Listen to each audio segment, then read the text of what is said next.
முதலாவதாக நாங்கள் அவதானத்தை செலுத்தப் போகிற செய்தி மாணவர்களுக்கான ஒரு தகவலாக அமைகிறது. அரசாங்கம் எடுத்திருக்கிற ஒரு தீர்மானம், ஆஸ்வசும நலம்புரி நன்மைகள் தகமையுடைய ஏனைய மாணவருக்கும் 6000 ரூபாய் கொடுப்பனவு வழங்கப்படும் என்பதாக இந்த தகவல் தினகரன் பத்திரிகையில் இவ்வாறு தரப்படுகிறது.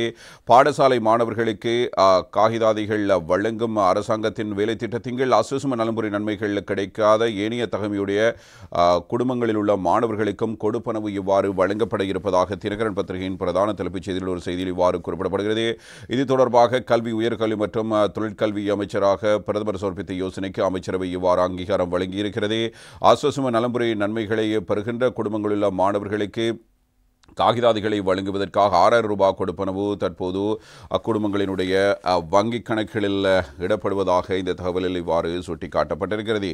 எனவே தகமையுடையவர்கள் அனைவருக்கும் இதனை கிடைக்கச் செய்வதற்கு தேவையான நடவடிக்கைகளை அரசாங்கம் எடுத்து வருவதாக சுட்டிக்காட்டப்பட்டிருக்கிறது. ஆஸ்வசும நலம்புரி நன்மைகளை பெற்றுக்கொள்ளாத குடும்பங்களில் பெற்றோரை இழந்த மாணவர்கள், தாய் அல்லது தந்தை இயலாமைக்குட்பட்டுள்ள குடும்பங்களில் உள்ள மாணவர்கள், சிறுவர் இல்லங்களில் உள்ள அனைத்து பாடசாலை மாணவர்களுக்கும், விசேட காரணங்களால் ஆதரவற்ற நிலைமைக்குள்ளாகியுள்ள மாணவர்களுக்கும் இந்த கொடுப்பனவை வழங்குவதற்கான பொறுப்பு கல்வி, உயர்கல்வி மற்றும் தொழில்